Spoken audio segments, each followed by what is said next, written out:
Fun with Failure. Welcome to Fun with Failure's TIFU edition, episode 39. I like random. We've got 13 funny and embarrassing stories catch up that I will read for you. If you want to hear more funny stories like this in the future, please hit that subscribe button. If you have any TIFU stories of your own, you can send it to my email at funwithfailure@gmail.com. I hope you horse like them. So without further ado, here we go. Fish. I work in a local supermarket on the hot food counter. I'm trained and specialized on the meat and fish counters, but now and again I help out on the hot bit. Anyway, a customer over the weekend ordered over the phone 150 cooked barbecue drumsticks, and they were going to pick it up the day I was working. We rarely get big orders like that, so I helped out with the order to cook them and serve them to the customer. Not to blow my own trumpet, but I have quality customer service, and I always try to make the customer's day by idle chit-chat. It makes my day knowing that I made someone smile. As I'm bagging up this order, I politely ask, "Are you having a big party today then, mate? What are you celebrating?" Now I said this really enthusiastically. Then the customer responded, "No, it's for a funeral, buddy." This was the most excruciating situation I've ever been in. And how did I cope with it? I had the biggest nervous laughter fit ever. The customer kept asking why I was laughing so hysterically, and I apologized profusely, saying that it was a nervous laughter fit, and that his answer caught me off guard. He didn't find it funny at all. He kept saying how his day was horrible, and that it's been so stressful. This made it harder for me to stop laughing. I kept apologizing to no resolution. In fact, he complained to my manager, and I've got a serious meeting with the store manager tomorrow. I'd just like to clarify, I wasn't laughing at the poor man or his misfortune, nor did I find any of this funny. It was just a very unexpected monotone answer, and this was to my enthusiastic question, and it threw me off guard. And my coping mechanism is usually to laugh. So yes, I feel terrible. But in this situation, I couldn't control myself. So I just got done making lunch. I had decided to whip up some crab salad. Imitation crab meat, celery, cucumber, jalapeno peppers, onion mixed up with some mayo, sour cream, lemon juice, salt, pepper, garlic powder, and Old Bay, if you wanted to know the recipe. While making this, my 3-year-old twins were running around the house. One of them comes over to me to see what I was doing, and they asked for a chunk of cucumber. So without paying any real attention, I just reached over and grabbed a piece that was sitting on the counter. She grabs it, then she goes her way. About 30 seconds later, there's a blood-curdling scream. She's standing there in the living room, face bright red, and just bawling her eyes out. I ran over to see what was wrong. Then I noticed what was in her hand. When I went to get her a cucumber, I accidentally grabbed the other half of the large jalapeno, and she took a giant bite out of it. World's greatest dad, right? The statute of limitations may have run out on this one, but it took place about 15 years ago during my last semester of college. I lived in a 2-story apartment building. It was made up of a lot of 1-bedroom apartments, and there was about 40 apartments on the first floor, and another 40 on the basement level. It seemed to be like a converted motel almost. My girlfriend and I just drank quite a bit, and we had a small amount of drugs, also some Andrew WK. For some reason, she burst out of the room, took off running down the hallway. She jumped halfway down the flight of stairs, and she punched her fist into a closed window. The pane cracked like a spiderweb pattern, and I, following right after her, did the running jump and tried to finish the job. My fist went through, and I received a large shard of glass through the top of my pinky and into my knuckle. Keeping up the momentum, we jumped the other half of the flight of stairs, all the way down to the basement level. This is where I pulled out the glass. Then it started to spray blood everywhere, and it hit the white walls in front of the first apartment. Sensing it was bad, I ran back up the stairs, leaving heavy rivulets of blood on the walls and floor. We sped down the hallway toward my apartment, but in our brief chat on the way, we decided I didn't have any medical supplies, so we took off through the front door, and we ran the 2 blocks where she shared a house with a dealer and a grad student. Now the dealer and the students, there were about 6 guys, and they were watching bike videos. One of them happened to be an EMT, so he crudely taped up my wound, and we kept drinking and smoking.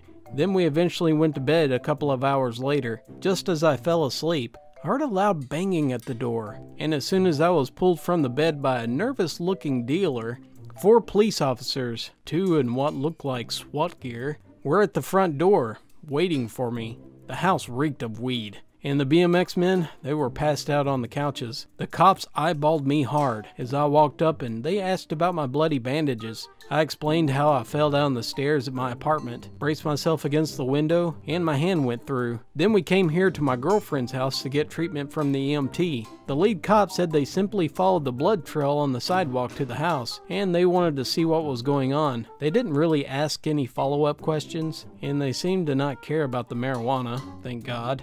The thing is, the next day, I learned that someone was murdered in the apartment where I left my initial blood pool. Perfect timing. Like dozens of TIFUs, this in fact happened many eons ago. As with most standard 8th grade biology classes, ours was filled with the fun and inspiring experiments. One in particular was based on the use of yeast, specifically in brewing. Sadly, given our age and the reputation of the school, we brewed ginger beer, and not the good stuff. After several days, maybe a week, we came to our class to inspect the fruits of our labor. Each of us had the standard 500 milliliter soda bottle, and they were bursting with fresh brewed ginger beer. Much to our disappointment, we discovered that the resultant brew, it was in fact disgusting, and it was hardly fit for human consumption. It was then that we realized that due to the excessive CO2, the bottles were highly pressurized, and they exploded at the slightest provocation. Being the adolescent boys we were, the only appropriate thing to do was to throw these plastic projectiles at the playground wall. We watched them explode, and they would whiz around. Then this got me thinking. I rushed home that day, and I enthusiastically explained the experiment to my mom, and I asked if I could replicate that at home, with one minor adjustment. Come the weekend, I was brewing a dozen 500 milliliter soda bottles in one giant 2-liter bottle. The following Friday, I arrived at school with a duffel bag packed with the home-brewed ginger beer. Rushing out with my classmates, we argued who would get the honor of launching the mighty missile. Although, after filling the giant bottle, we agreed that the weight might be a little bit much to throw at the wall. So we decided that Robbie would climb up a tree and onto the roof, and to throw it down on the ground. The excitement was palatable. We were standing way back from the splash zone. Then the moment came. Robbie threw down the bottle onto the stone floor, but nothing happened. The bottle hit the stone and barely bounced. Just stayed there taunting us. Another boy, Chris, he ran out to pick it up to pass it back to Robbie, only for it to blow up in his face. Literally. The explosion was epic, and it was unexpected. The noise was like a cannon firing. Chris was splattered with the contents. Looking back, it probably only lasted seconds, if that. But in the moment, it felt like ages. Seeing the horror on everyone's face, we made the collective decision to run, and we left the duffel bag filled with smaller bottles. We sat in class, but a moment later, we eventually heard sirens, and we saw the emergency services. Chris sat in the back corner. No one dared to sit next to him unless they caught a whiff of the smell, which was pungent to say the least. Remarkably, the only trouble we got in was internal. The school put 2 and 2 together with Chris and the smell, and also the playground, and they automatically put us all in detention. Being the noble chap I am, I revealed that I, and I alone, was responsible, and I was placed on lunchtime cleaning duty for the rest of the term. Once home, I discovered the school had informed my parents, and that is where the true punishment came. For the next several months, the only drink, aside from water and milk, in the house was ginger beer. No beer or wine for my parents either. At dinner parties, they served ginger beer. At breakfast, they served ginger beer. In my backpack each day was ginger beer. They made sure that I would never forget my mistake, and I couldn't stand the taste or smell of that stuff. Won't do that again. So I'm working on tearing out the old shower tile and drywall as I'm remodeling my bathroom. It's my first time doing this sort of stuff, so I'm learning as I go. I felt proud of myself. I remembered to plug up the drains with some wadded paper towel, That way I can keep out the dust and debris. But, being my first time, I didn't realize I didn't use enough. At the end of the day, I'm vacuuming up some of the dust and debris that managed to make its way around the towel, which made its way into the drain. So I'm using this very powerful shop vac. It has a very long nozzle, which is designed to get into tight spots. And as I'm reaching into the drain to try to get the bits that I could see, the nozzle doesn't seem to be long enough. You see, the base of the nozzle, it's a tapered cone and it goes right up to the normal size of the shop vac hose, which is around 2.5 inches. And this happens to be the same size as my shower drain. What I failed to notice, until it was too late, was that I was out of nozzle length, and I bottomed out the nozzle into the shower drain. What happened next was that the shop vac was now sucking air from inside the pipe drain and blowing it into the house at a screaming rate. For those who don't know how residential plumbing works, all of your toilets and sinks and showers, they dump all their content into a central pipe, which is to be flushed out into the city sewer system. This sewage line is full, well, with moldy, decaying poo, and it's not a nice place to be. Each drain, it has a trap that keeps the nasty air from wafting into your house. Unfortunately, when I put the shop vac into the drain and it sealed, it overcame the trap, and it started pulling in air by the bucket loads into my house. Before I realized what I'd done, it had pumped tons of sewage gas directly from the sewage line into my house, which I was using a very powerful shop vac, so it filled the entire house with the stank of sewage. Oh yes, it was blowing a massive amount of pure, uncut poo stank directly into my house. I had accidentally converted my shop vac into a fart dispenser. This happened last night. It's getting pretty chilly at night now that we are nearing winter, and I decided I would enjoy myself some video games and a fire. Now, my fireplace is one of those fireplaces that isn't real. It just has some gas lines that runs on the bottom of it, and it has some fake logs on the top. To turn it on, you use this special key, and this turns the knob that sticks out of the wall, and this opens the gas line, and then you light it.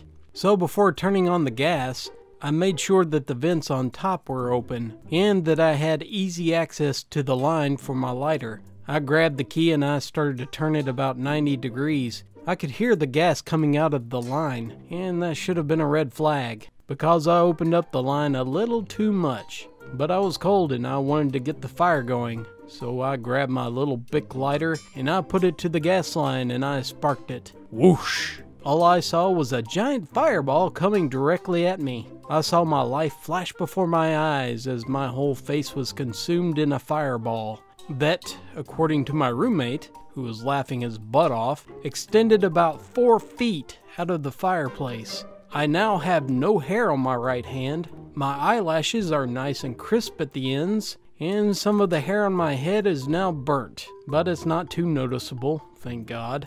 I think I'm just going to be using the thermostat from now on.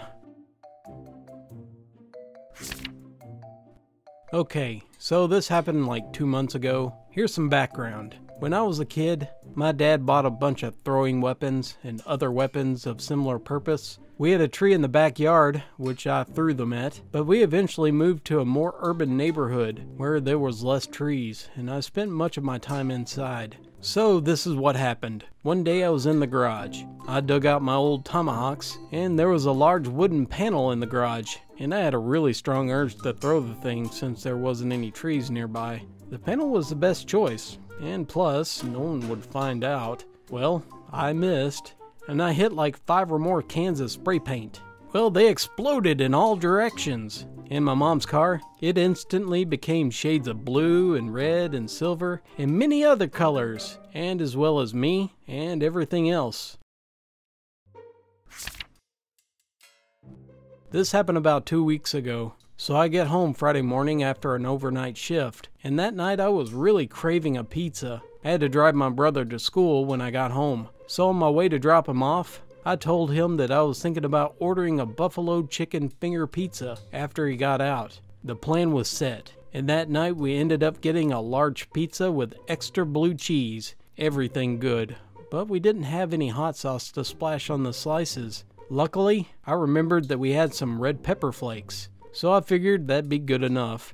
And as it was, the pizza was great. Perfect Friday night. I still had some pizza to take to work. Before you know it, I was almost late for work. I took a quick dab and I said peace out to my brother. I snatched up my pizza and headed off. Somehow, I totally forgot that I even brought food. When I'm thinking to myself, man, I'm hungry. I remembered that I put 2 slices of pizza in the mini fridge, and I was like, oh heck yeah. I never popped pizza in the microwave so fast in my life. The pizza was just as good as it was hours earlier, but I just ate so much that it started to give me a bellyache. Oh man, it was so good, but just, oh god. At this point, I have to mention that I also bring my dog to work with me, and the look he was giving me, I just felt a little sad. I motioned to my dog to jump up on my lap, and I just cuddled for a moment until he fell asleep in my arms. Some time passes and I reach up to my face because I feel this small bump on my cheek.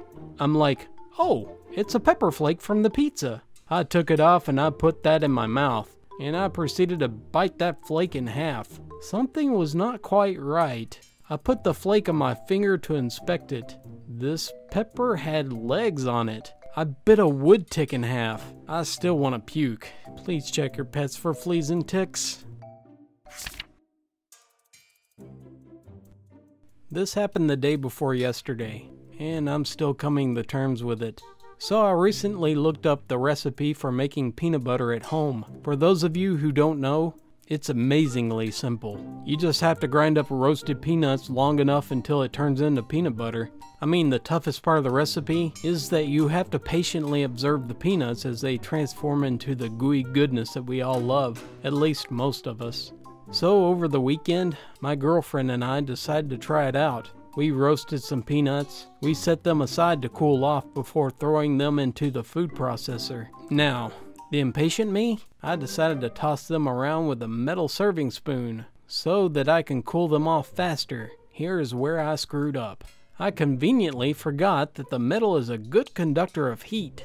So after about 15 minutes of tossing around roasted peanuts, I didn't take into account about how hot the spoon had become. I was soon about to find out. While this was going on, I was engaging in some playful banter with my girlfriend, and for some reason, I decided to shove her away with this spoon. Now, dear reader, we will find out how hot this spoon was.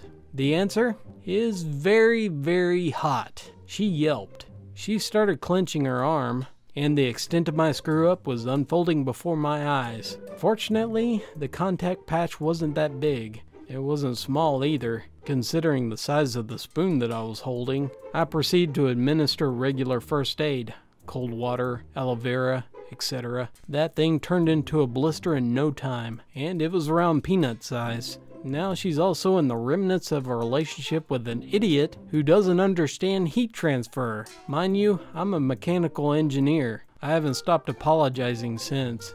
She's an absolute gem though. She understands that I'm not abusive. I'm just plain stupid. And she's been extremely nice about the whole thing. And the peanut butter, it turned out great.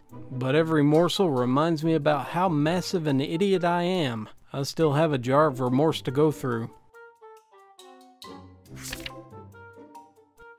So this happened earlier today. I'm a pretty intelligent guy, but I get bored very fast. So being a senior in high school and applying for college, I have spent yet another weekend working on a college application. While filling out another application, I decided to take a break and do something else. There was nothing to watch on YouTube or Netflix, at least nothing that interests me. So being the intelligent person that I am, I start lighting matches and putting them out. While handling the final match, I burned my thumb and instinctively dropped it. And with my luck, it fell in the trash can bin. My trash is filled with paper and tissue, so the entire thing instantly burst into flames. Under the papers were water bottles and Arizona tins, so the smoke was dark and thick, and it was unbearable. The room was quickly filling with smoke, and I held my breath and left. With watery eyes, I was determined to avoid the beating that my father would give me when he got home. So I ran to the bathroom and filled up a cup of water, and I poured it into the bin. I repeated this process until the fire went out. But this time the embers flew around out of the bin and onto the carpeted floor. Since I was panicking, I just poured the water all over the carpet, and I opened up the windows to let the smoke out. I didn't realize, however, that an ember had landed on a paper, and the paper was slowly burning, igniting part of the carpet. I poured water on it, but it was too late. The carpet was burnt to a crisp. When my dad finds out about this, he's gonna beat me, and I honestly deserve it. My mom found out almost instantly because she has a superhuman sense of smell, but my dad has no idea. I threw away all the papers, and some of them I definitely needed. I vacuumed the carpet to get rid of the ash. The trash bin melted, and my room is going to smell like smoke for days.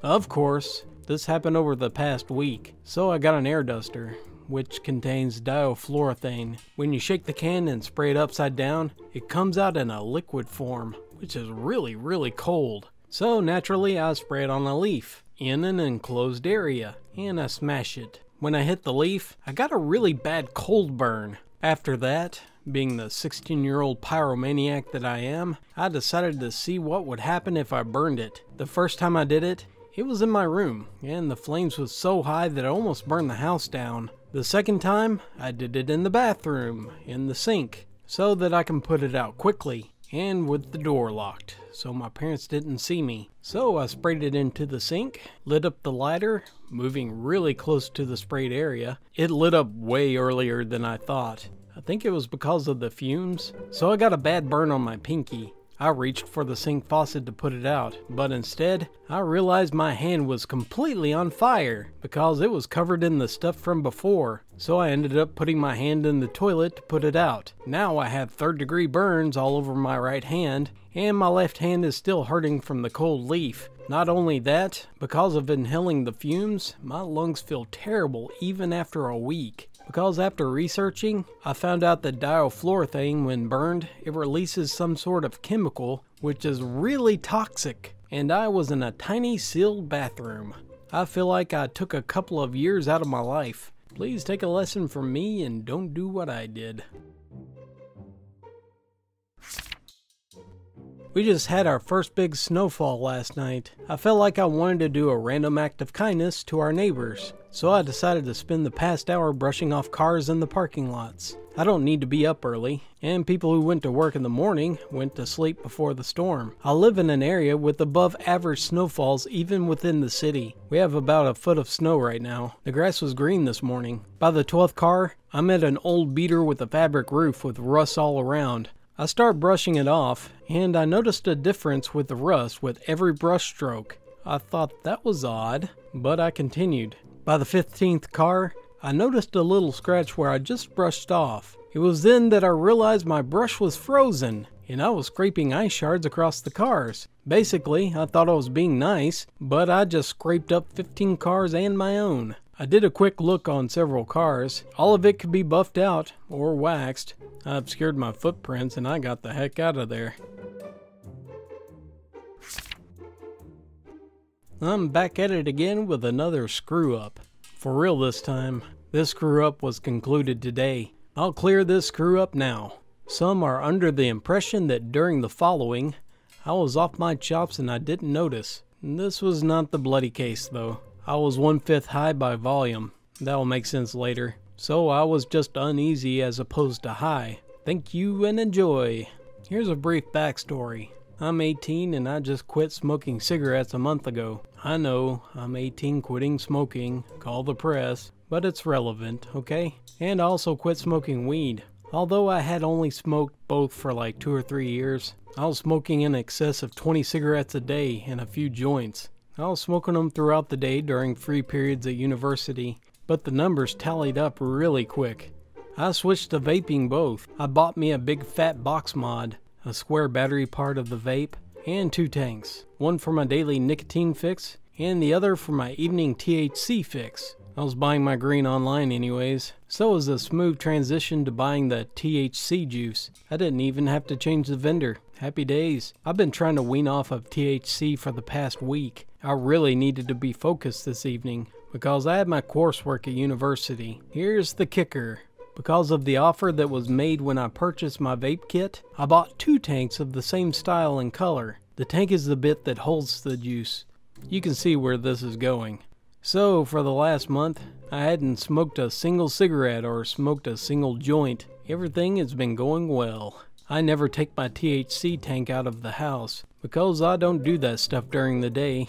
I enjoy it in the evening with a beer though, thus there hasn't been a point where the two got mixed up. I like to mix flavors and stuff, so the color of the juice in each tank was different. So the change wasn't distinguishable from the two. This will be important later. Sunday afternoon rolls up. The night I usually go to see my girlfriend a couple of towns away. It's about a 30-minute drive. I head to my girlfriend's place. I'm having a really bad day. My dog is soon to be put down, and I'm behind on my coursework.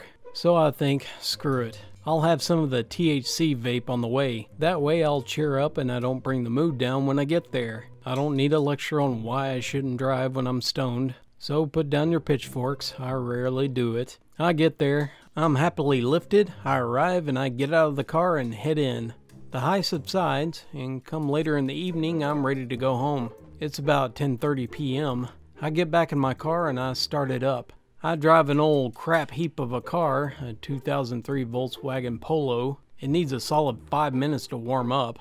That way it doesn't stall out when you put the clutch down after being in gear. While I'm sitting there waiting for it to warm up, I go to my vape. I swap tanks over, so I'm back on the nicotine. I fill it up with regular vape juice because it was running low, and it would run out by the time I got home, so I just sat there puffing away for a while. Everything is normal at the start, but things started to happen I couldn't come to terms with. There are police cars everywhere, and they're driving slowly. They're driving on the pavement, doing all sorts of weird crap. I'm getting a bit weirded out, but I continue.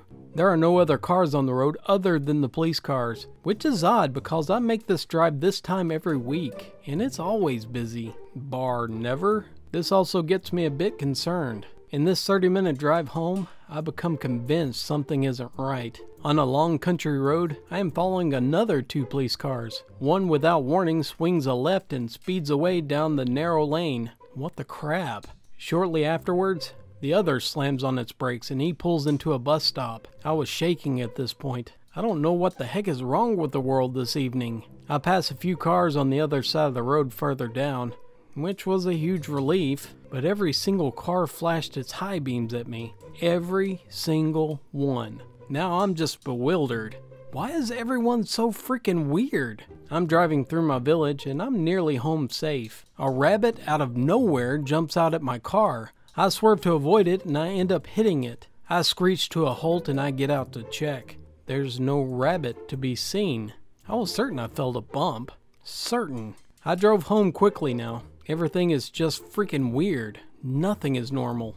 I text a couple of friends asking for help. I tell my girlfriend what went on, and no one seems to care. They would normally be concerned with my woes, but not this time. I put my phone down and I go to sleep. But while I lay in my bed, I get a strange thought. Am I in a simulation? I run through everything that just happened.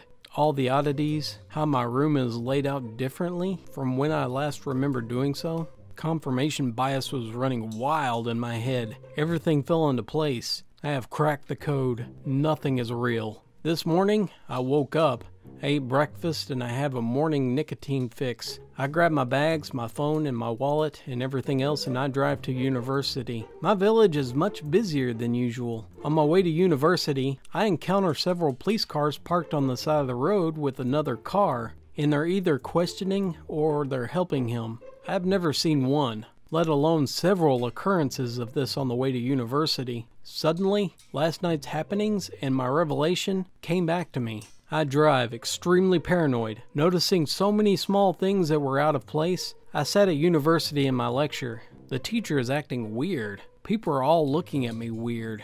Everything is just freaking weird. My 2 p.m. lecture finishes and I head home. On the way home, I noticed the car in front of me. He has one large tire in the back and a really thin one.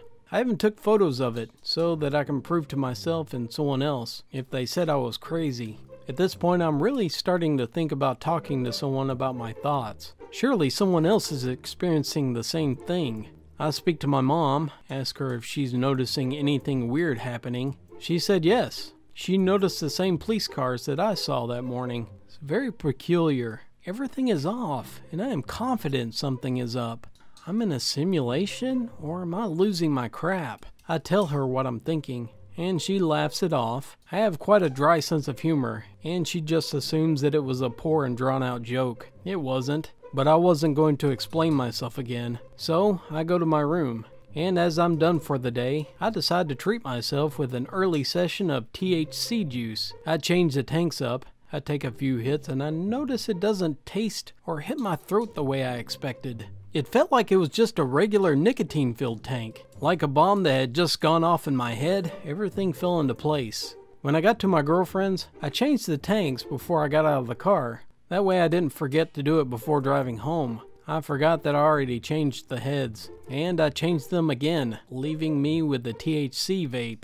It was running low, so I filled it up with regular nicotine vape juice. It was about a 4-to-1 ratio, so whenever I was using my vape, I was getting stoned enough to have some kind of surreal effect, but not enough so that I would notice, and not enough so that I would taste it. The police, they were just on a manhunt. This was actually quite common, because my girlfriend lives in a fairly rough town. The cars, they weren't flashing me. They were on uneven country roads, so that made the headlights look like they were flashing me. My friends weren't being ignorant. They just didn't empathize with someone who saw a few police cars, nearly hit a rabbit, and have a few cars flash them. Why would they? The rabbit? I didn't hit it. I just hit a bump. Thankfully, I missed the rabbit. For about 16 hours, I thought I was living in a simulation. Now, I've read a TIFU about someone accidentally taking LSD while at work, and I just thought, yeah, right. Of course that's how you would react. But when you are 100% unknowingly on drugs, it really screws with your head. It is unbelievable the way it can screw with you. I just sit here astonished about how little it takes to screw up your head that much. Thank you very much for watching. If you enjoyed these, please hit that like button. If you want to hear more funny stories like this in the future, please hit that subscribe button, furry. If you have any TIFU stories of your own, you can send it to my email at funwithfailure@gmail.com. For updates and more crazy stuff, follow me on Facebook and Twitter. I want to give a special thanks to Sasquatch and the wonderful authors at Reddit that allowed me to read their stories. So until next time, ice cream.